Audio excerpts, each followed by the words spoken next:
The champagne tasted like expensive regret, and I should have known right then that this party would change everything. But Warren Driscoll, freelance editor and professional observer of human stupidity, was too busy watching his wife work the room like a politician at a fundraiser to notice the warning signs. Petra Vaughn's house gleamed under those ridiculous crystal chandeliers she'd imported from somewhere pretentious. Everything screamed money, the kind of money that came from marrying well and spending better. The guest list read like a who's who of our little Maine coastal town's semi-elite: real estate moguls, boutique lawyers, and people who thought owning a boat made them interesting. "Warren, you look positively thrilled to be here," Petra said, appearing beside me with that smile she'd perfected in whatever finishing school rich girls attended. Her husband Brad was nowhere to be seen, probably hiding in his study with a bottle of bourbon and his collection of golf magazines. "Just observing the natural habitat of the overprivileged," I replied, taking another sip of champagne that probably cost more than my monthly car payment. "It's fascinating how you all manage to say so much while communicating absolutely nothing." Petra laughed, the sound genuine for once. "God, I love your honesty. Sloane's lucky to have someone who sees through all this nonsense." I glanced across the room where my wife held court near the marble fireplace. Sloane Driscoll, née Patterson, had always been magnetic. At 41, she still turned heads with her auburn hair and that smile that could sell ice to polar bears. As a PR executive, she'd built her career on charm and strategic manipulation, skills that translated seamlessly to social gatherings. "She's in her element," I said, watching Sloane gesture animatedly while telling some story that had her audience captivated. "Sometimes I think she married me just to have someone to practice her pitch techniques on." "Don't be ridiculous," Petra said, but her tone suggested she wasn't entirely convinced. "You two are solid. 15 years of marriage speaks for itself." 15 years. Had it really been that long since I'd fallen for the ambitious young publicist who could debate politics over breakfast and make even grocery shopping feel like an adventure? Somewhere along the way, that adventure had become routine, and routine had become comfortable indifference. "I'm going to refresh this," I said, raising my empty glass. "Try not to let anyone sell you a timeshare while I'm gone." The bar setup occupied an entire corner of Petra's living room, complete with a professional bartender who looked like he'd rather be anywhere else. I sympathized. The crowd around the drink station buzzed with the kind of conversations that made my teeth ache: stock portfolios, vacation homes, and whose children had gotten into which prestigious schools. That's when I saw him. Cole Ramsey stood near the wine selection, his perfectly styled hair catching the light as he leaned against the wall with practiced casualness. I knew Cole by reputation, the golden boy of coastal Maine real estate, the guy who sold million-dollar properties to summer people and somehow made it look effortless. He had that irritating confidence that came from never having to wonder if you belonged somewhere. What I didn't know was why my wife was walking directly toward him with that particular smile, the one I hadn't seen directed at me in months. The bartender handed me a fresh glass of champagne, and I positioned myself with a clear view of the developing scene. Call it journalistic instinct or marital paranoia, but something about Sloane's body language set off every alarm bell in my head. She approached Cole like a heat-seeking missile, all subtle hip movement and strategic hair flipping. He straightened when he saw her coming, his own smile shifting into something predatory. They knew each other. That much was obvious from the way they fell into conversation without the usual social pleasantries. "Warren!" Bryce Morrison appeared beside me, slightly out of breath and holding what looked like his fourth drink of the evening. Bryce worked under Sloane at her PR firm, a eager young associate who treated my wife like she walked on water. "Great party, right? Petra really outdid herself this time." I replied, not taking my eyes off Sloane and Cole. They were standing closer now, their conversation more intimate. Cole's hand rested on the wall beside her head, a classic move that created the illusion of privacy in a crowded room. "Is that Cole Ramsey talking to Sloane?" Bryce followed my gaze. "Lucky guy. She's been wanting to meet him for months. Something about a potential collaboration between his development company and our firm." "Has she now?" I kept my voice neutral, but my grip tightened on the champagne flute. Sloane hadn't mentioned any potential collaboration with Cole Ramsey. Then again, Sloane had stopped mentioning a lot of things lately. The crowd shifted, and I lost sight of them for a moment. When the gap cleared, Cole was whispering something in Sloane's ear that made her throw back her head and laugh, the genuine laugh she used to reserve for me. "I should probably go say hello," Bryce said. "Network a little, you know." "You do that," I murmured, but he was already weaving through the crowd toward them. I watched Bryce approach the pair, saw Sloane's momentary flash of annoyance before she smoothly incorporated him into their conversation. Cole's expression suggested he was less pleased by the interruption, but he played along with the social niceties. The rational part of my brain, the part that had spent 20 years as a journalist before transitioning to freelance editing, told me I was overreacting. Sloane was a professional networking at a social event. Cole was a potential business contact. The fact that they looked like they were auditioning for a romantic comedy was probably just my imagination. But the husband part of my brain, the part that knew Sloane's tells better than anyone, recognized something else entirely. The way she touched her collarbone when she laughed, the slight forward lean that invaded personal space, the eye contact that lasted just a fraction too long. I'd seen her use these techniques before, on clients, on potential business partners, on anyone she wanted something from. I'd just never seen her use them on someone who wasn't me while I was standing 20 feet away. The crowd around the bar began to thin as people drifted toward the dining room where Petra had set up an elaborate buffet. I remained at my post, nursing my champagne and trying to convince myself that 15 years of marriage had earned me enough trust to give my wife the benefit of the doubt. That's when Cole leaned in and kissed her. Not a friendly peck on the cheek, not an accidental brush of lips during animated conversation. A real kiss, slow, deliberate, and unmistakably romantic. Sloane's hand came up to rest on his chest, her fingers curling into the fabric of his expensive shirt. The champagne flute slipped from my fingers and shattered on Petra's marble floor. The sound cut through the party chatter like a gunshot. Conversations stopped, heads turned. And in the sudden quiet, Sloan and Cole broke apart, both of them looking directly at me with expressions that ranged from guilt to defiance. "Oh my God, Warren!" Petra rushed over with a napkin, kneeling to help clean up the broken glass. "Don't worry about it. Happens all the time." But I wasn't looking at the mess on the floor. I was looking at my wife, who had stepped back from Cole but made no move to approach me. Her chin was raised in that defensive posture I knew well, already preparing for battle. The crowd began to murmur, that electric buzz of gossip spreading through a social gathering like wildfire. I could see phones being discreetly pulled from purses and pockets. Someone had definitely captured that kiss on video. Cole, to his credit, looked genuinely uncomfortable for the first time since I'd been watching him. He said something to Sloane that I couldn't hear, then melted back into the crowd with the practiced ease of someone who'd made a career out of smooth exits. Sloane, however, walked straight toward me. "Warren." Her voice carried that professional calm she used in crisis management. "I can explain." "Can you?" I stood up, leaving Petra to finish cleaning up the glass. The crowd around us had grown, drawn by the promise of drama like moths to a flame. Because from where I was standing, it looked pretty self-explanatory. "It was just a kiss," she said, loud enough for everyone to hear. "Don't make this into something it's not." Just a kiss.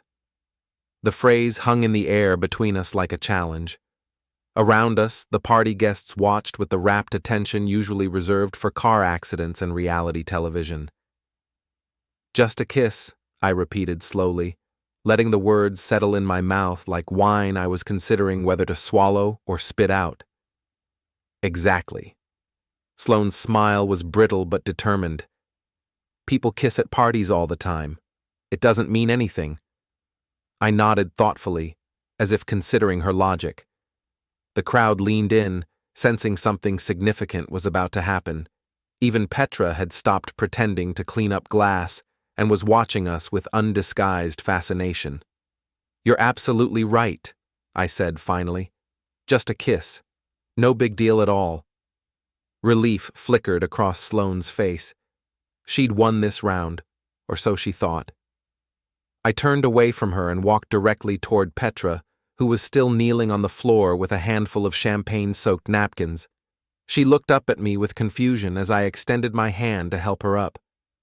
"Warren, what are you—" I pulled her to her feet and without a word of explanation kissed her exactly the way Cole had kissed my wife. Slow, deliberate, unmistakably romantic. Petra's sharp intake of breath was audible in the sudden silence. Her lips were soft and tasted like the strawberry lip gloss she'd been wearing.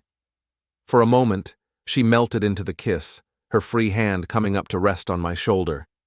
Then I stepped back and looked directly at Sloane. Just a kiss, right? The scream that tore from my wife's throat could have shattered every piece of crystal in Petra's house. Her face went from pale to red to something approaching purple as she processed what had just happened. "How dare you!" she shrieked, lunging toward me with her hand raised. I sidestepped her easily, my years of playing recreational basketball finally paying dividends. "I'm sorry. I thought we'd established that kissing other people at parties was perfectly acceptable behavior. Did I misunderstand the rules?" The crowd had gone completely silent now, phones definitely recording every word. This would be all over social media before we made it home, and probably the subject of gossip for months to come. "That's completely different," Sloane's voice cracked with rage and humiliation. "Petra is my best friend." "And Cole is a complete stranger," I replied calmly. "If anything, I'd say my kiss was more appropriate. At least I know where Petra's been." Petra, who had been standing frozen beside me, suddenly found her voice. "Sloane, maybe we should all just—" "Don't you dare!" Sloane whirled on her. "Don't you dare try to play peacemaker after what you just did." "What I just did?"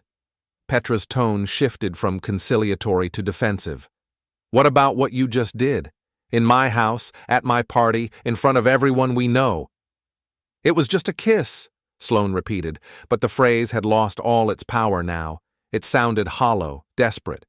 "Exactly," I said. "Just a kiss. No harm, no foul. Isn't that right, honey?" The endearment dripped with sarcasm, and Sloane flinched as if I'd struck her. Around us, the party guests watched with the fascination of people witnessing a spectacular accident. "I want to go home," Sloane said, her voice suddenly small. "Now." "Of course you do," I replied. "But I think I'll stay a while longer. Petra was just telling me how much she appreciates honesty." I turned back to Petra, who was staring at me with an expression I couldn't quite read. Surprise, certainly. But underneath that, something that might have been admiration. "Thank you for the lovely evening," I said, taking her hand and pressing a gentle kiss to her knuckles, a gesture so old-fashioned and innocent that it somehow felt more intimate than what had happened moments before. "I hope we can do this again soon." Petra's smile was shaky, but genuine. "I'd like that very much." Behind me, I could hear Sloane gathering her purse and coat with sharp, angry movements. The crowd began to disperse, conversations resuming in hushed, excited tones. The story would spread through our social circle like wildfire, and by morning, everyone would know what had happened at Petra Vaughn's party. I walked to the bar and ordered another champagne from the bartender, who was trying very hard to pretend he hadn't witnessed the entire scene. "Make it a double," I told him. He looked confused. "Sir, champagne doesn't really—" "Then make it 2 glasses." As I waited for my drinks, I felt someone approach from behind. I turned to find a young woman I recognized as one of Petra's neighbors, her phone still in her hand. "Excuse me," she said hesitantly. I got that whole thing on video, both kisses. If you want a copy?" I smiled at her, the first genuine smile I'd managed all evening. "That's very thoughtful of you. Yes, I'd like that very much." She fumbled with her phone for a moment, then looked up at me. "Can I ask you something?" "Sure." "How did you know she'd react that way? Your wife, I mean. How did you know she'd lose it when you kissed Petra?" I accepted the 2 glasses of champagne from the bartender and considered her question. "Because," I said finally, "she knew exactly what that kiss meant when she did it, and she knew I'd know it too." The young woman nodded, as if this made perfect sense, then melted back into the crowd. I carried the champagne glasses back to Petra, who was standing by the fireplace looking shell-shocked. She accepted the drink gratefully.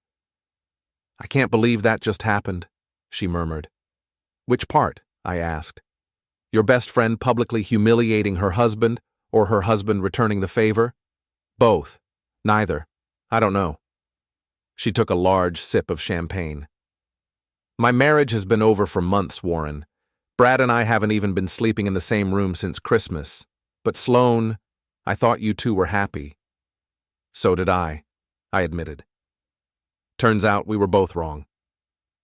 We stood in comfortable silence for a moment, watching the party continue around us. The drama had provided enough entertainment to fuel conversations for the rest of the evening, but people were gradually returning to their normal social patterns.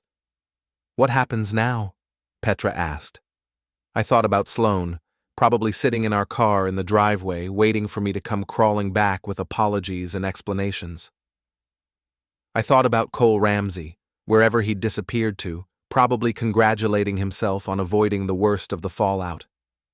I thought about our house, our shared friends, our carefully constructed life that had just imploded in the space of 2 kisses. "Now," I said, raising my glass in a mock toast, "things get interesting." I didn't go home that night. Instead, I sat in Petra's kitchen until 3 in the morning, drinking coffee that was too strong and talking about everything except what had happened in her living room. We discussed books, movies, the ridiculous property taxes in our town, and the way the ocean looked different in winter light. Normal conversation between 2 people who had just blown up their respective marriages felt surreal, but somehow necessary. "I should probably check my phone," I said around 2:30, pulling the device from my pocket for the first time since the party. 17 missed calls from Sloane, 43 text messages. The preview lines I could see without opening them ranged from furious to pleading to threatening. "Popular man," Petra observed, refilling my coffee cup. "My wife has always been thorough in her communications." I scrolled through the message previews. Here we go. She's moved into the bargaining phase. Apparently, what happened tonight was all my fault for embarrassing her in public. And if I come home right now, we can work through this like adults. "Are you going to?" I looked at Petra across her granite kitchen island. Her makeup had worn off hours ago. Her carefully styled hair was mussed, and she looked more real than I'd ever seen her. More beautiful, too. "No," I said. "I don't think I am." My phone buzzed with another message. This one I opened. "Warren, this is ridiculous. Come home. We need to talk. S." I showed the screen to Petra. Notice how she signs her texts like business correspondence? Even her apologies are professionally formatted. "She hasn't actually apologized," Petra pointed out. "No, she hasn't." I turned the phone face down on the counter. "What about you? Any word from Brad?" "He's in Portland until Tuesday. Business trip." She laughed, but there was no humor in it. "He probably doesn't even know what happened yet. I could burn the house down and he wouldn't notice until he ran out of clean shirts."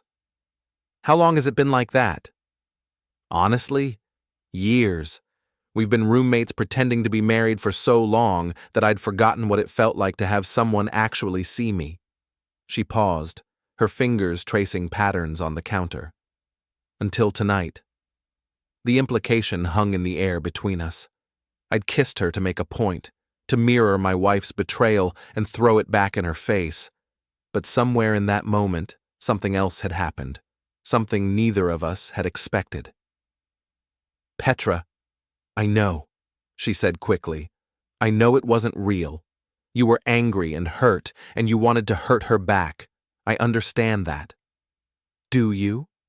She looked up at me then, her eyes searching my face for something I wasn't sure I was ready to give her. Wasn't it? My phone buzzed again, then again.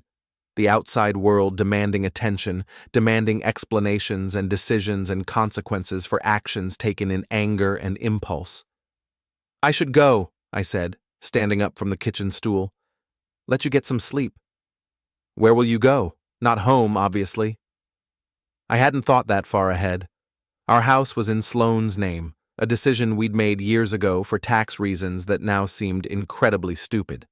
Most of our friends were really her friends, people from her work or social circle who tolerated me as an accessory to her more interesting presence. Hotel, I guess. Or maybe I'll drive down to Portland, visit my brother. You could stay here, Petra said quietly. Guest room. No strings attached, just, it's late, and you've been drinking, and it seems silly to drive all that way when there's a perfectly good bed upstairs. The offer was practical, sensible, and loaded with implications that neither of us wanted to acknowledge directly. That's very kind of you, I said, but I think I've caused enough gossip for one evening. Warren. She stood up and walked around the kitchen island until she was standing directly in front of me. In about 6 hours, everyone in town is going to know what happened tonight. The gossip has already started. By the time people are having their morning coffee, the story will have grown legs and probably wings. She was right, of course. Small coastal towns ran on gossip the way cars ran on gasoline, and we'd just provided enough fuel to power conversations for months. So what are you suggesting? I'm suggesting that we're both adults whose marriages were already over before tonight happened. I'm suggesting that maybe, just maybe, we stop worrying about what other people think and start figuring out what we want. And what do you want? She reached up and touched my face, her fingers tracing the line of my jaw. I want to feel like myself again. I want to have conversations that matter and laugh at jokes that are actually funny. I want to remember what it's like to be wanted instead of just tolerated. Petra. The guest room has clean sheets and a lock on the door, she continued. You can leave first thing in the morning if you want, but you don't have to spend tonight in some sterile hotel room, staring at the ceiling and wondering how your life got so complicated. She was right about that too. The thought of checking into the Hampton Inn and lying awake replaying the evening's events held no appeal whatsoever. Just sleep, she added. I'm not trying to seduce you in my kitchen at 3 a.m. I'm just trying to be a friend. Friend. The word felt strange applied to Petra Vaughn, who had been my wife's best friend for 5 years and little more than an acquaintance to me. But tonight had changed the dynamic between all of us, probably permanently. Okay, I said. Thank you. She smiled, the first completely unguarded expression I'd seen from her all evening. The guest room is at the top of the stairs, second door on the right. There are extra towels in the bathroom across the hall. I followed her directions, climbing the stairs to a hallway lined with family photos that told the story of a marriage slowly deteriorating. Early pictures showed Petra and Brad laughing together, traveling, celebrating anniversaries. The more recent photos were formal and stiff, the kind of pictures people took because they were supposed to, not because they wanted to. The guest room was decorated in soft blues and whites, with a queen-sized bed that looked infinitely more appealing than another night of Sloane's silent treatment. I sat on the edge of the mattress and finally allowed myself to fully process what had happened. My wife had kissed another man at a party, in public, in front of people we knew. When confronted, she'd dismissed it as meaningless, just a kiss, as if 15 years of marriage could be set aside for the sake of social convenience. So I'd kissed her best friend the same way, in front of the same people, and suddenly it wasn't meaningless anymore. The hypocrisy was staggering, but not surprising. Sloane had always operated under the assumption that different rules applied to her, that her charm and professional success granted her exemptions from ordinary social contracts. My phone buzzed again. This time it was a call, not a text. Sloane's name appeared on the screen, along with a photo from our 10th anniversary dinner, both of us smiling, her hand on my chest, looking for all the world like people who were genuinely happy together. I let it go to voicemail. Then I turned off the phone entirely. Morning came too soon, announced by sunlight streaming through unfamiliar windows and the sound of coffee brewing downstairs. I'd slept better than I had in months, which probably said something significant about the state of my marriage. Petra was already dressed when I made it to the kitchen, wearing jeans and a sweater that made her look younger and more relaxed than she ever had at social events. "Good morning," she said, handing me a cup of coffee. "Sleep well?" "Better than expected." I accepted the coffee gratefully. "Any word from the outside world?" "My phone has been buzzing all morning. Apparently we're the talk of the town." She gestured toward her phone, which sat face down on the counter. I stopped reading the messages around 7. They were getting increasingly creative. I should probably face the music eventually. Probably, but not necessarily right now. We drank our coffee in comfortable silence, both of us avoiding the larger conversation that needed to happen. Outside, Petra's neighborhood was waking up, dogs being walked, newspapers collected, normal people starting normal days without the complications we'd created for ourselves. "I need to ask you something," I said finally. "Okay." "Last night when you kissed me back." "Warren, you don't have to." "Yes, I do." I set down my coffee cup and looked at her directly. "I need to know if you kissed me back, because you were caught up in the moment or because you wanted to." She was quiet for a long moment, considering her answer. When she spoke, her voice was steady and sure. "Both," she said. "I was definitely caught up in the moment, but I've been wanting to for a lot longer than I care to admit." "How long?" "Since last summer. Brad and I went to that charity auction with you and Sloane, remember? You spent the entire evening making me laugh while our respective spouses worked the room like they were running for office. I went home that night and realized I couldn't remember the last time Brad had made me laugh about anything." I remembered that evening. Sloane had been in full networking mode, collecting business cards and social connections like trophies. I'd gravitated toward Petra partly out of boredom and partly because she was the only person there who seemed as amused by the pretension as I was. "I thought you were just being polite," I admitted. "I thought you were just being nice to your wife's boring friend." "You're not boring. I'm not your wife's friend anymore either." The truth of that statement settled between us. Whatever happened next, the comfortable social dynamic we'd all maintained for years was over. Sloane and Petra's friendship was finished, probably permanently. The question was what, if anything, would replace it. My phone, which I'd turned back on while getting dressed, chose that moment to ring. Not Sloane this time, my brother Mike, calling from Portland. "I should take this," I told Petra. "Warren." Mike's voice was cheerful and completely oblivious to recent events. "How's married life treating you? Jennifer and I were just talking about you guys yesterday." "Actually, Mike, married life is treating me like a punching bag at the moment." "Uh-oh. What happened?" I gave him the abbreviated version. Sloane kissing a stranger, her dismissive response, my retaliation with Petra. Mike listened without interrupting, which was one of his better qualities as a brother. "So let me get this straight," he said when I finished. "Your wife publicly cheated on you, called it meaningless, and now she's angry because you proved her wrong? That's about the size of it. And you're calling me from the other woman's kitchen." I looked at Petra, who was pretending not to listen while washing dishes that were already clean. Yes. Okay, 2 questions. First, are you planning to go home anytime soon? No. Second, do you want to? I thought about our house, with its carefully coordinated furniture, and Sloane's collection of awards and professional photos covering every surface. I thought about our bedroom, where we'd been sleeping on opposite sides of an increasingly cold bed for months.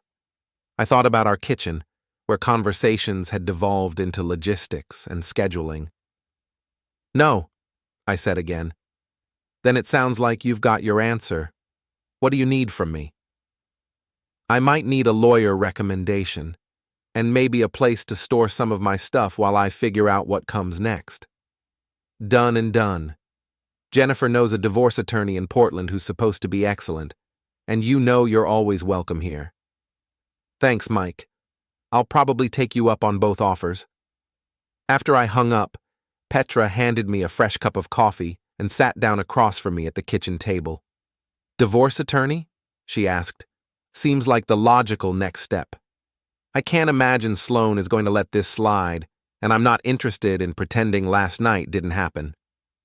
What about us? The question I'd been avoiding since I woke up. What about us?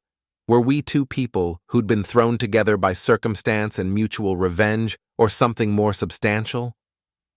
I don't know, I said honestly. Last night changed everything, but I'm not sure what it changed into. I am, Petra said quietly. Are you? She reached across the table and took my hand. I'm getting divorced, Warren. With or without you, with or without last night, my marriage to Brad is over.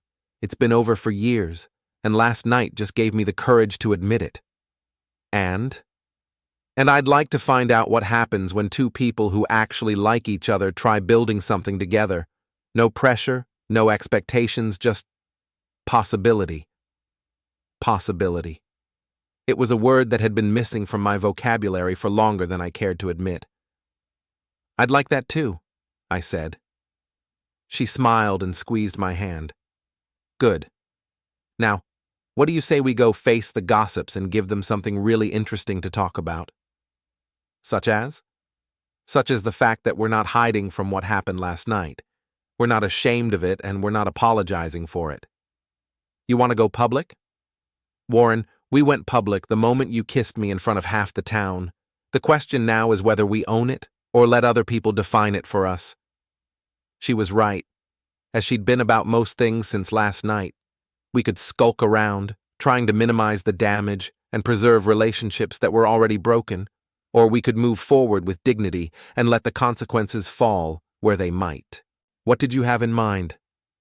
Breakfast, she said. At Marla's diner, where everyone goes on Sunday morning to catch up on the latest news. Marla's diner was gossip central for our little town, the place where information was traded like currency and reputations were built or destroyed over coffee and pancakes. That's either brilliant or completely insane, I said. Sometimes those are the same thing. I looked at Petra, really looked at her, and saw someone who was tired of living her life according to other people's expectations, someone who was ready to take control of her own story, regardless of the social cost. All right, I said, let's go have breakfast. Marla's diner occupied a prime corner location in downtown Brookhaven, its red vinyl booths and chrome fixtures unchanged since the 1950s. On Sunday mornings, it served as the town's unofficial information exchange, where gossip flowed as freely as the coffee and everyone knew everyone else's business. Walking in with Petra felt like stepping onto a stage where the entire town was waiting for our performance. The conversation didn't exactly stop when we entered, but it definitely shifted.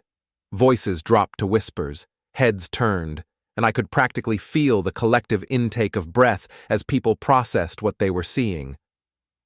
Warren! Petra! Marla herself appeared from behind the counter, her expression carefully neutral. She'd been running this place for 30 years and had seen enough small-town drama to know when to stay diplomatically uninvolved. Table for 2? Please, Petra replied, her voice steady and cheerful. Something by the window would be lovely. Marla led us to a booth in the front corner, the most visible table in the restaurant. Whether this was intentional or coincidental, it sent a clear message. We weren't hiding. The menu at Marla's never changed, but I studied it intently while trying to gauge the room's reaction to our presence. At the counter, 3 men in their 60s were making no effort to disguise their staring. In the booth behind us, 2 women were whispering with the intensity of national security briefers. "The pancakes are excellent here," Petra said conversationally, as if we were just 2 friends having a normal Sunday breakfast. "So I've heard." I glanced up from my menu to find her watching me with amusement. "You're enjoying this, aren't you?" "More than I probably should," she admitted. "I've spent 5 years being the perfect wife, the perfect friend, the perfect hostess. It's liberating to be the subject of gossip, instead of the one pretending not to hear it." Our waitress appeared, a young woman named Jessica, who looked like she'd rather be anywhere else. "Can I get you folks some coffee?" "Please," I said, "and I'll have the Western omelet with wheat toast." "Blueberry pancakes for me," Petra added, "and maybe some of those amazing home fries." Jessica scribbled our order and disappeared with obvious relief. Around us, the whispered conversations continued, punctuated by occasional glances in our direction. "So," Petra said, settling back in the booth, "what's the plan? Besides giving the good people of Brookhaven enough material for a month's worth of speculation." "Honestly, I'm making this up as I go along." I poured cream into my coffee, noting how the simple domestic gesture felt different when performed under public scrutiny. "I've never blown up my life before, there's no handbook." "Well, you're off to an impressive start." "Thank you, I think." The bell above the diner's door chimed, and I looked up to see Bryce Morrison entering with a woman I didn't recognize. He spotted us immediately, his face cycling through surprise, confusion, and what might have been admiration before settling on professional neutrality. "This should be interesting," I murmured to Petra. Bryce approached our table with the careful steps of someone walking through a minefield. "Warren, Petra, good morning." "Morning, Bryce." I gestured to the empty space beside our booth. "Join us?" He glanced around the diner, clearly calculating the social mathematics of being seen with us. "Actually, I'm meeting someone." "Of course you are." Petra's smile was understanding but pointed. "How's Sloane this morning?" I imagine she's having a difficult time processing last night's events. Bryce's discomfort was almost painful to watch. As Sloane's subordinate, he was caught between personal curiosity and professional loyalty. "She's concerned about you both. She asked me to tell you that she'd like to talk, if you're willing." "How thoughtful of her," I said.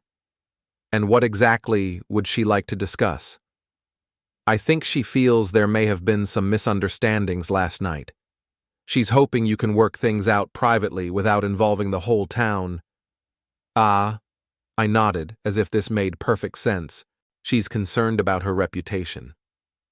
"She's concerned about your marriage," Bryce corrected, though his tone suggested he wasn't entirely convinced of this himself. "My marriage ended last night when my wife kissed another man and told me it didn't matter," I replied calmly. "Everything since then has just been paperwork." Bryce winced. Around us, conversations had grown quieter as people strained to overhear our exchange. "Warren, maybe you could just..." "Could just what? Pretend it didn't happen? Go home and apologize for embarrassing her? Accept that my wife's indiscretions are meaningless, while mine are grounds for divorce?" "She didn't say anything about divorce," Bryce said quickly. "She didn't have to. But I am." The words hung in the air like a declaration of war. Bryce stared at me as if I'd announced my intention to join the circus, while Petra reached across the table and squeezed my hand in a gesture of support that was visible to everyone in the restaurant. "I should go," Bryce said finally. "But Warren, think about what you're doing. 15 years is a long time to throw away over one mistake." "You're absolutely right," I agreed. "It is a long time to throw away, which is why I'm not going to waste any more of it."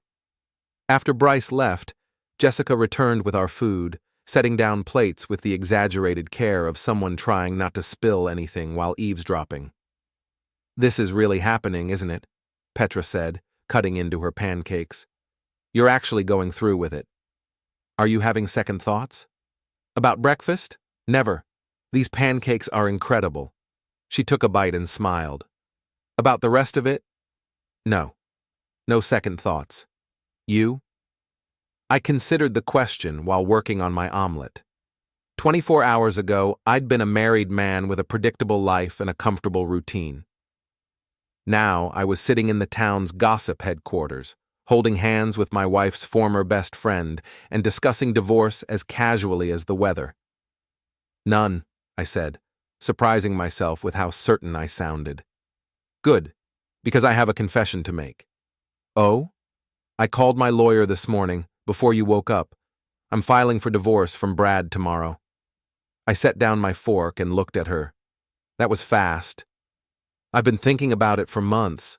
Last night just gave me the push I needed. She met my eyes across the table. "I also called a real estate agent. I'm putting the house on the market." "Where will you go?" "I was hoping you might have some suggestions." The implication was clear, and suddenly the theoretical future we'd been discussing became very real. Petra wasn't just talking about divorce, she was talking about building a new life, possibly with me. "That's a big step," I said. "So was kissing you last night. So was coming here this morning.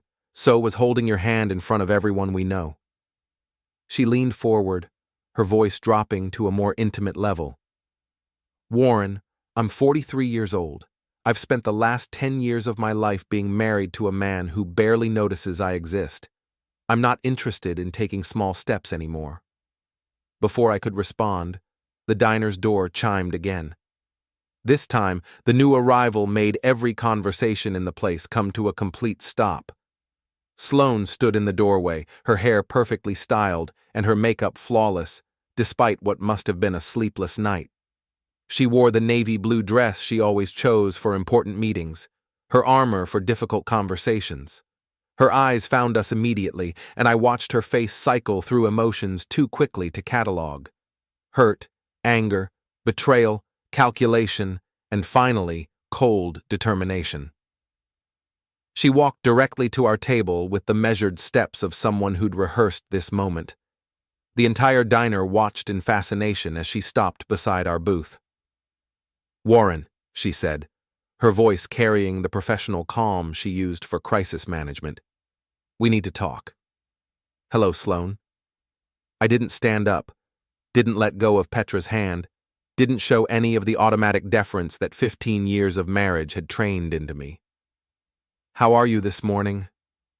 "How am I?" Her composure cracked slightly. "How do you think I am? My husband disappeared last night after humiliating me in front of everyone we know." "I humiliated you?" I kept my voice level, aware that every word was being recorded in the memories of 30 witnesses. "That's an interesting perspective. You kissed my best friend. After you kissed a complete stranger, I was just following your lead." Sloane's face flushed red. Around us, the diner had gone completely silent. Even the kitchen staff had stopped working to listen. "That was completely different, and you know it," she hissed. "How was it different?" "It was just—" She stopped, realizing that her previous defense had become a trap. Anything she said now would either contradict her earlier dismissal of the kiss or admit that my retaliation had been justified. "Just a kiss?"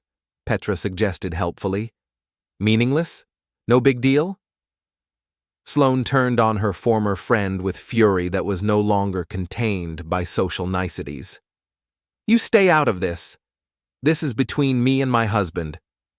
"Actually," I said, "I think Petra has every right to be part of this conversation. After all, you involved her when you decided to redefine the boundaries of acceptable behavior." "I involved her? You're the one who what? Treated your best friend exactly the way you treated our marriage? Decided that if kissing strangers was meaningless, then kissing friends was equally meaningless?" Sloane opened her mouth to respond, then closed it again. She was trapped by her own logic. and she knew it. "This is ridiculous," she said finally. "You're both acting like children. Warren, come home. We can work this out like adults." "We are working it out like adults," I replied. "I'm filing for divorce tomorrow morning." The words hit her like a physical blow. Whatever she'd expected from this confrontation, it wasn't a calm declaration of intent to end our marriage. "You don't mean that." "I absolutely mean that. Warren, please. It was one mistake. One kiss that didn't mean anything." "You're right," I said. "It didn't mean anything. That's the problem." She stared at me, confusion replacing anger. "I don't understand." "I know you don't. That's why this conversation is pointless." I stood up from the booth, pulling out my wallet to leave money for our breakfast. Petra slid out beside me, her hand finding mine naturally. "Where are you going?" Sloane demanded. "Away from here. Away from you. Away from a marriage that ended the moment you decided it was acceptable to kiss other men in public." "But I love you." The words rang out across the silent diner with the desperation of someone playing their last card. I turned back to look at my wife, really look at her, and felt nothing but pity. "No, Sloane. You love the idea of being married. You love the social status and the financial security and the image of success. But you don't love me. If you did, last night never would have happened. That's not true. When's the last time you asked me about my work, my dreams, my opinions on anything that wasn't directly related to your career or your social calendar?" She opened her mouth, then closed it again. We both knew the answer. That's what I thought. I put my arm around Petra's waist, a gesture that was both protective and possessive. "Goodbye, Sloane. My lawyer will be in touch." We walked out of the diner together, leaving behind a room full of stunned silence and one woman whose perfectly constructed world had just collapsed around her. On the sidewalk outside, Petra took a deep breath of cool morning air. Well, that was dramatic. Too dramatic? Not dramatic enough, if you ask me. She had that coming for a long time. I looked back through the diner's window, where Sloane still stood beside our empty booth, looking lost and confused. For a moment, I felt a flicker of the old protective instinct that had kept me in an unhappy marriage for years. Then Petra squeezed my hand, and the moment passed. "So," she said, "what do we do now?" "Now we figure out what comes next, together." I like the sound of that. Good. Because I have a feeling it's going to be an interesting ride. As we walked down Main Street, I could see people in the diner pulling out their phones, already spreading the news of what they'd witnessed. By noon, everyone in Brookhaven would know that Warren and Sloane Driscoll's marriage was over, and that Petra Vaughn was somehow involved. For the first time in years, I found myself looking forward to what tomorrow might bring. The law offices of Morrison, Keller and Associates occupied the third floor of a converted Victorian mansion in downtown Portland, its burgundy carpet and dark wood paneling designed to inspire confidence in clients facing life's more unpleasant legal necessities. Jennifer's recommendation had been spot on.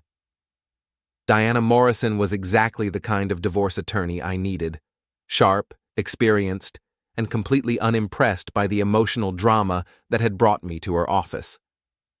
"So let me make sure I understand the situation," she said, reviewing the notes she'd taken during my initial explanation. "Your wife kissed another man at a public gathering, dismissed it as meaningless when confronted, and you responded by kissing her best friend in the same manner." "That's correct." "And you have video evidence of both incidents." I pulled out my phone and showed her the footage that Petra's neighbor had sent me. Diana watched both kisses with the clinical detachment of someone who'd seen every possible variation of marital misconduct. "This is actually quite good," she said, handing back my phone. "Clear footage, multiple witnesses, and your wife's own words dismissing the significance of extramarital kissing. It establishes a pattern of behavior and documents her attitude toward marital fidelity. Will it be enough for a divorce?" Maine is a no-fault divorce state, so we don't need to prove misconduct to end your marriage. But this evidence will be very helpful when it comes to property division and spousal support. She leaned back in her leather chair. Tell me about your financial situation. I outlined our assets, the house in Sloane's name, our joint savings account, my freelance editing business, her PR firm salary. It wasn't complicated, but it wasn't simple either. The house is the major asset, Diana noted. You said it's in her name only? We bought it 5 years ago. The mortgage broker suggested putting it in her name because her credit score was higher and she had the more stable income. That was probably good financial advice at the time, but it complicates things now. However, if you can prove you contributed to the mortgage payments and maintenance, you may be entitled to a portion of the equity. I paid half the mortgage every month for 5 years. I have bank records to prove it. Excellent. What about her retirement accounts, life insurance, business assets? We spent the next hour going through the tedious details of dismantling a 15-year marriage. Diana took notes with the efficiency of someone who'd done this countless times, reducing years of shared life to bullet points on legal documents. I'll need a retainer of $5,000 to get started, she said finally. Given the circumstances and your wife's likely response, I'd recommend moving quickly on the filing. The sooner we establish your position, the better. How quickly? I can have the papers ready by tomorrow afternoon. We'll serve her at work, more professional, less dramatic than showing up at the house. I wrote the check, officially beginning the legal process of ending my marriage. It felt surreal, like signing a contract for my own execution. One more thing, Diana said as I prepared to leave. This Petra Vaughn, are you planning to continue your relationship with her during the divorce proceedings? We're exploring possibilities. I'd recommend discretion. While Maine doesn't penalize adultery in divorce proceedings, judges are human beings. The optics of you moving in with your wife's former best friend immediately after filing could work against us. We're not moving in together? Yet, Diana said with a knowing smile. Just be careful. Divorce brings out the worst in people, and your wife sounds like someone who won't go quietly. She was right about that. I'd known Sloane long enough to predict her response to being served with divorce papers. There would be anger, denial, attempts at manipulation, and probably a few moves I hadn't anticipated. The drive back to Brookhaven gave me time to think about what I was really doing. This morning I'd been a married man contemplating divorce. Now I was a man who'd hired an attorney and set the legal machinery in motion. There was no taking it back. My phone rang as I pulled into town. Petra's name appeared on the screen, along with the photo I'd taken of her yesterday morning in her kitchen, smiling, relaxed, looking more beautiful than she had any right to after the chaos of the previous night. How did it go? She asked when I answered. Papers will be ready tomorrow. She'll be served at work by the end of the week. How do you feel? I considered the question. How did I feel? Relieved, terrified, excited, guilty, all of those emotions and several others I couldn't name. Free, I said finally. For the first time in years, I feel free. Good. Are you hungry? I made too much pasta salad and I hate eating alone. I'll be right there. Petra's house felt different in the afternoon light, less like the scene of a crime and more like a place where two people might actually build something together. She met me at the door wearing jeans and a t-shirt, her hair pulled back in a ponytail that made her look younger and more approachable than her usual polished perfection. Any word from Brad? I asked as she led me to the kitchen. He called this morning. Apparently someone from the party called him in Portland to express concern about my behavior. She rolled her eyes.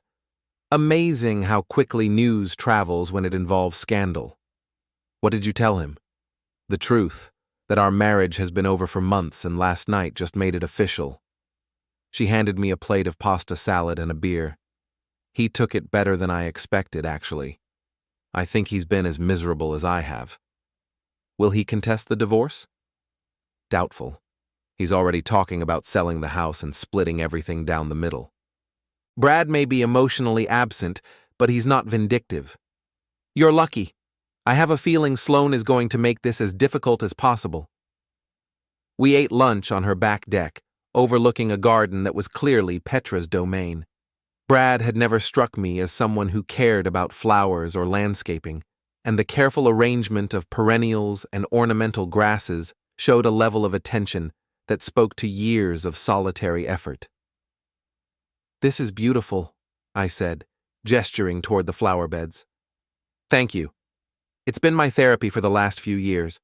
When things got bad with Brad, I'd come out here and dig in the dirt until I felt human again." "What will you miss most about this place?" "The garden, definitely. The kitchen. The view of the water from the master bedroom." She paused, considering. "But not enough to stay. Too many memories of being lonely in a house full of expensive furniture." We talked about practical things, her real estate agent's assessment of the property value, my plans for retrieving my belongings from the house I'd shared with Sloane, the logistics of two people simultaneously dismantling their lives and trying to build something new. "I have a confession," Petra said as we finished lunch. "Another one?" "I've been thinking about this for longer than just yesterday. The divorce, I mean. I actually consulted with an attorney 6 months ago, but I lost my nerve." "What changed?" "You kissed me." She smiled, but there was something serious underneath it. Not just the physical act, though that was significant, but the way you looked at me afterward. Like you actually saw me, not just the role I've been playing for everyone else. "I did see you. I do see you." "I know. That's what's different." She reached across the table and took my hand. "Warren, I need you to understand something. I'm not doing this because I'm afraid to be alone, or because I need someone to rescue me from my marriage. I'm doing this because for the first time in years, I remember what it feels like to want something for myself." "And what do you want?" "You. This. Whatever we can build together." She squeezed my hand. "But I also want you to be sure, because once we cross this line completely, there's no going back to the way things were." I looked at her across the table, really looked at her, and saw someone who was offering me something I hadn't even realized I'd been missing. Not just companionship or physical attraction, but partnership. The possibility of building a life with someone who actually wanted to be part of it. "I'm sure," I said. "Even though it means losing friends, dealing with gossip, starting over at an age when most people are settled into their routines.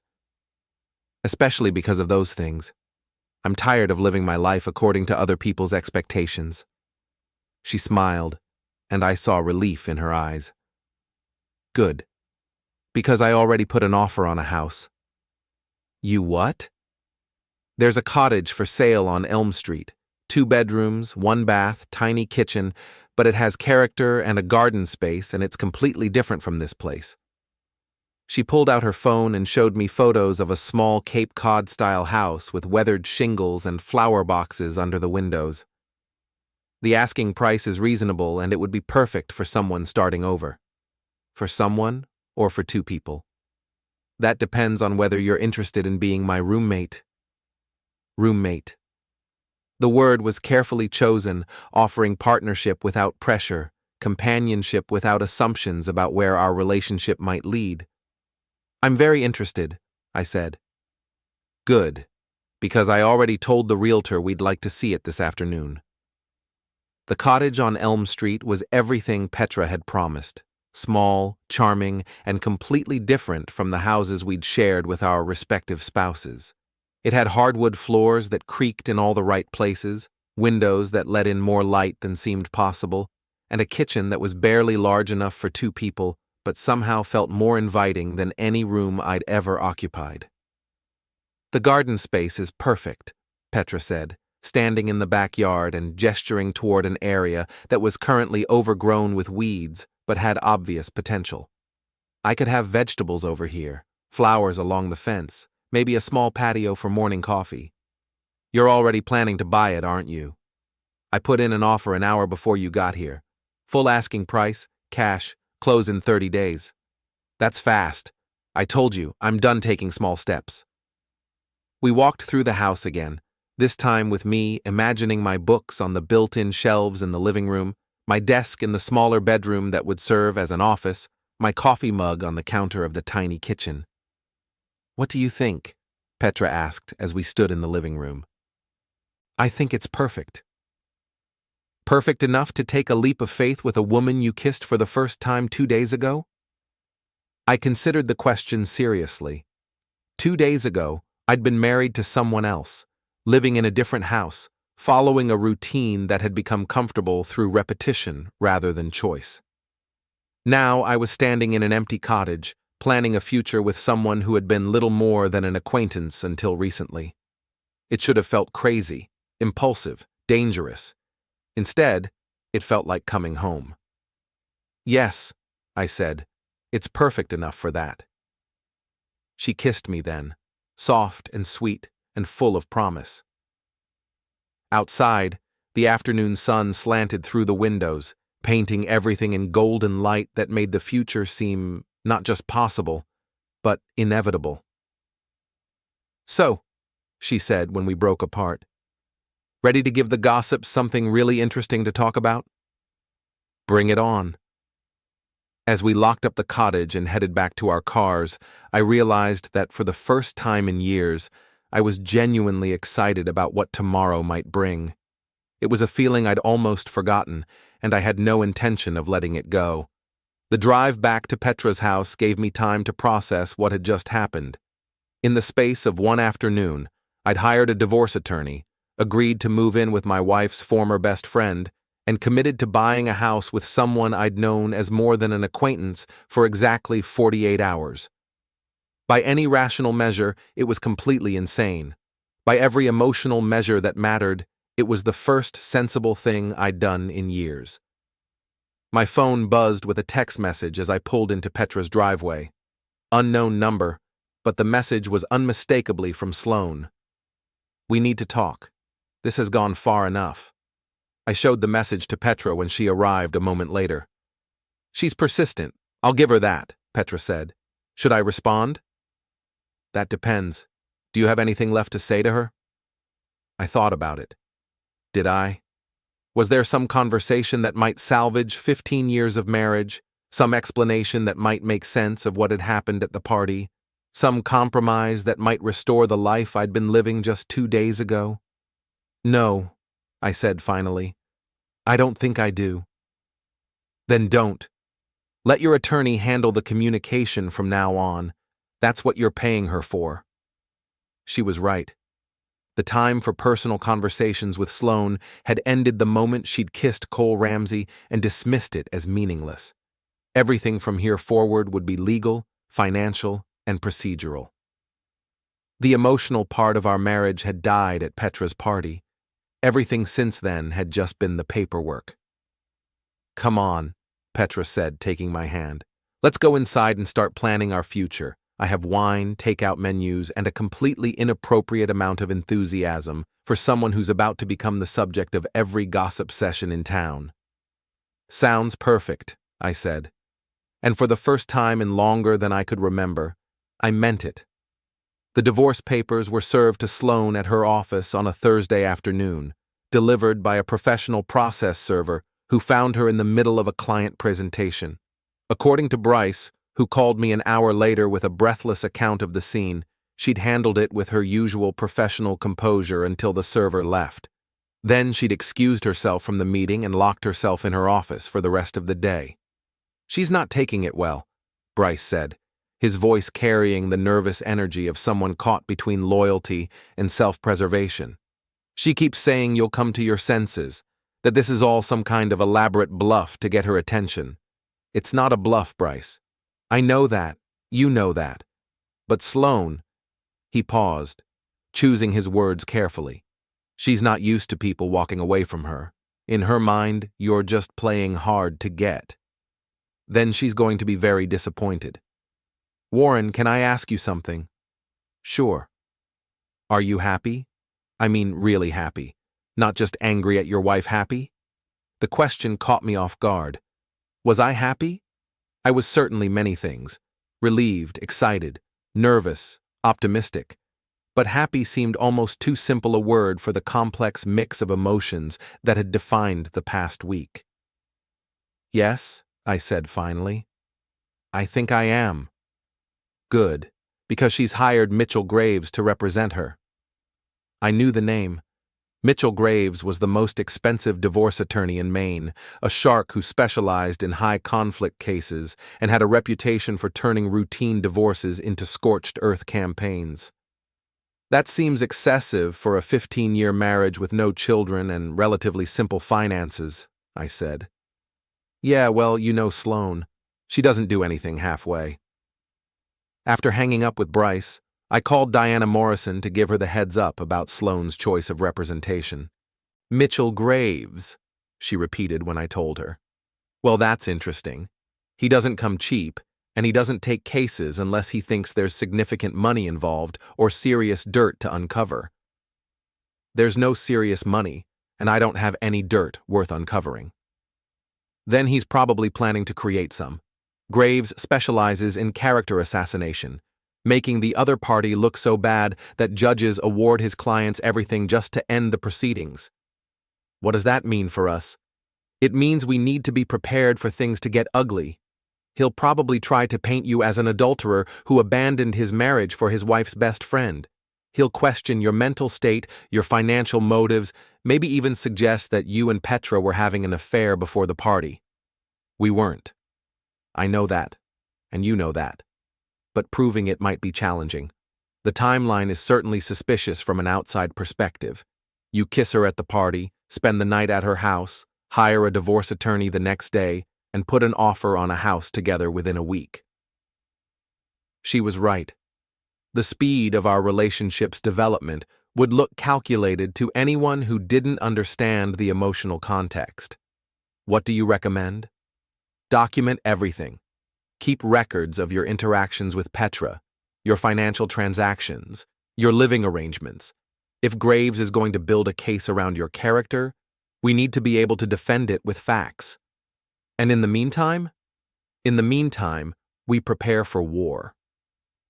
The war began 3 days later with a motion filed by Graves requesting an emergency hearing to freeze all marital assets. The motion claimed that I was dissipating marital property to fund my new lifestyle, and that Sloane needed protection from my reckless financial behavior. Diana called me at 7 a.m. to discuss the filing. It's mostly nonsense, she said, but it's effective nonsense.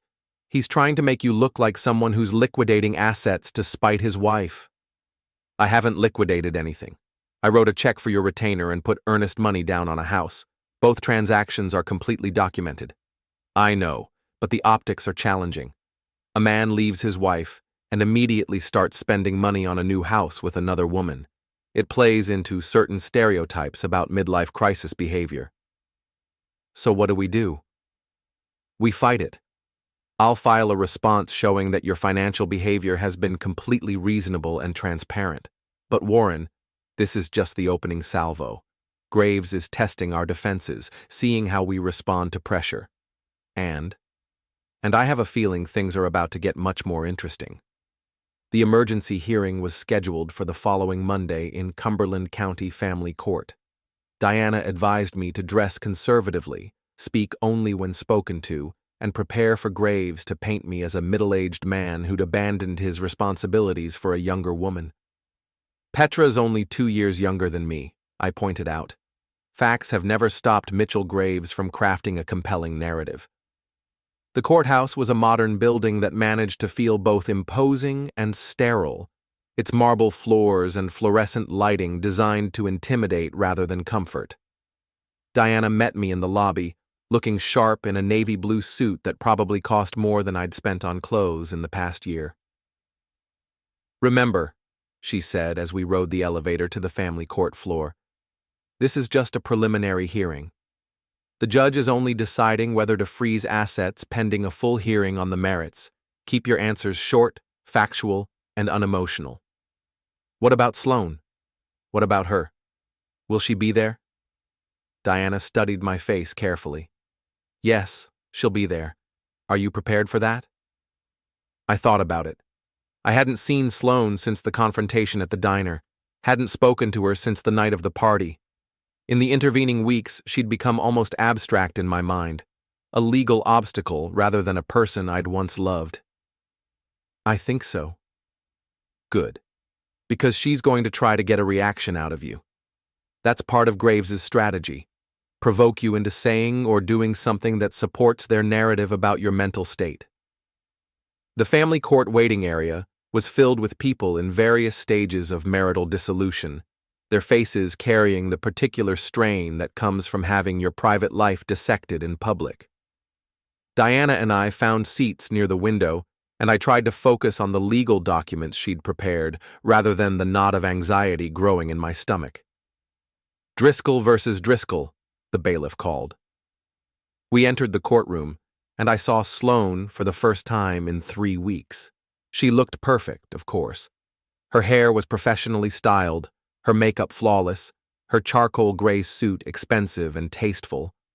She'd chosen her outfit carefully, conservative enough to suggest respectability, feminine enough to evoke sympathy.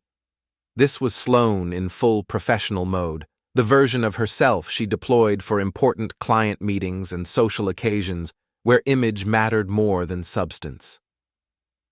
Mitchell Graves sat beside her, a silver-haired man in his 60s who radiated the kind of confidence that came from winning cases through intimidation and superior preparation. He looked like Central Casting's idea of a high-powered attorney, expensive suit, gold watch, briefcase that probably cost more than most people's cars. Judge Patricia Henley presided, a woman in her 50s with graying hair and the no-nonsense demeanor of someone who'd heard every possible variation of marital dysfunction. She reviewed the motion and our response with the efficiency of someone who'd done this thousands of times. Mr. Graves, she said, your motion requests that the court freeze all marital assets pending a full hearing. What's the basis for this emergency relief? Graves stood with theatrical precision. Your Honor, the respondent has engaged in a pattern of reckless financial behavior since abandoning his marriage.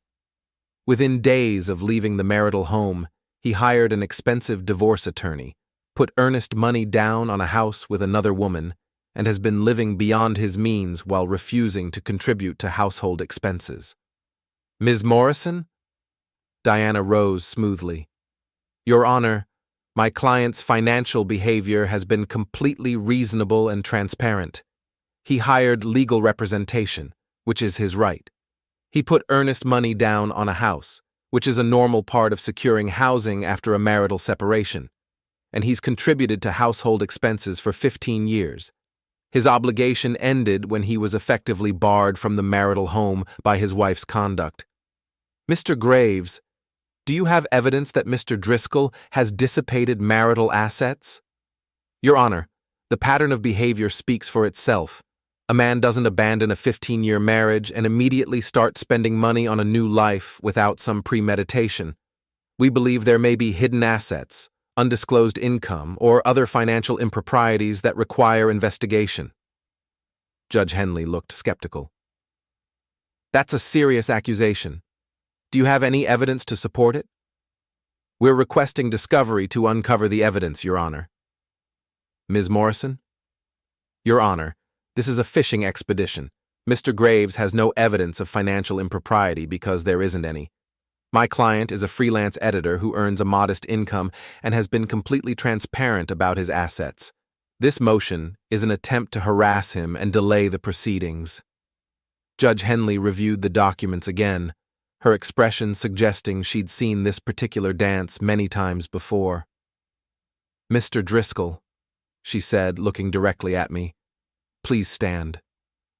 I rose, feeling the weight of everyone's attention. Have you hidden any assets from your wife? No, Your Honor. Have you dissipated marital property to spite your wife or fund a new relationship? No, Your Honor. Are you prepared to provide full financial disclosure as part of the normal discovery process? Yes, Your Honor. She nodded and made notes on her legal pad. Mr. Graves, I'm not seeing evidence of an emergency that would justify freezing assets. Your client will have full access to discovery through the normal process. Motion denied. Graves looked like he'd been expecting this outcome, but Sloane's face showed genuine shock. She'd probably assumed that her attorney's reputation and her own persuasive abilities would carry the day. However, Judge Henley continued, I'm ordering both parties to maintain the status quo regarding major financial decisions pending the final hearing. No large purchases, no asset transfers, no changes to insurance beneficiaries without court approval or mutual consent. Thank you, Your Honor, Diana said. As we gathered our papers to leave, I caught Sloane watching me with an expression I couldn't read. Not anger exactly, but something more complex. Disappointment, maybe, or the dawning realization that I wasn't going to come crawling back with apologies and promises to work things out. In the hallway outside the courtroom, Graves approached Diana with the predatory smile of someone who'd lost a battle but was confident about winning the war. Counselor, he said, I think we should discuss settlement. This case doesn't need to drag through months of litigation. I'm always open to reasonable settlement discussions, Diana replied. Excellent. My client is prepared to be generous. She'll take the house and her retirement accounts. Mr. Driscoll can keep his business and personal effects, and we'll call it even. Diana's laugh was genuinely amused. That's not generous, Mr. Graves. That's theft. Your client would keep assets worth approximately $400,000, while my client gets assets worth maybe $50,000. Your client is the one who abandoned the marriage for another woman. He's lucky my client isn't seeking alimony. Your client is the one who committed adultery in public and then dismissed it as meaningless. She's lucky my client isn't seeking damages for emotional distress. The two attorneys faced off like gunfighters, their polite language barely concealing the hostility underneath. Behind Graves, Sloane watched the exchange with growing agitation. Perhaps we should let our clients discuss this privately, Graves suggested. Perhaps we shouldn't, Diana replied. All communication goes through counsel from now on. As we walked toward the elevator, I could feel Sloane's eyes on my back. Part of me wanted to turn around to see if there was any trace of the woman I'd fallen in love with 20 years ago. But a larger part of me knew that woman was gone, if she'd ever existed at all. How do you think that went? I asked Diana as we waited for the elevator. Better than I expected. Henley's a good judge. She doesn't get impressed by theatrics or intimidated by reputation. Graves will have to actually prove his case, rather than just making accusations. What happens next? Discovery. We'll exchange financial documents, take depositions, probably hire a forensic accountant to value your respective contributions to the marriage. It'll take a few months, but we should be able to reach a fair settlement. The elevator arrived, and we stepped inside with several other people from the courthouse. As the doors closed, I caught a glimpse of Sloane standing in the hallway, still watching, still waiting for me to change my mind and come back to her. But that man, the one who might have been tempted to apologize and compromise and pretend that nothing had changed, was gone. In his place was someone who'd finally learned the difference between being married and being happy. Diana, I said as we reached the lobby, I want you to know that I'm prepared for this to get ugly. Whatever Graves throws at us, whatever Sloane does to try to change my mind, I'm not backing down. She smiled. Good. Because I have a feeling we're going to need that resolve before this is over. Outside the courthouse, the October air was crisp and clean, carrying the promise of winter and the possibility of new beginnings. I pulled out my phone and called Petra. How did it go? She asked. We won the first round. Are you free for lunch? I have news about the house. Always free for you. Meet me at that little cafe on Exchange Street in 20 minutes? Perfect. As I walked through downtown Portland toward our lunch date, I realized that for the first time since this whole mess began, I wasn't thinking about what I'd lost. I was thinking about what I'd gained, and what I still had to look forward to. It was a good feeling, and I intended to hold on to it.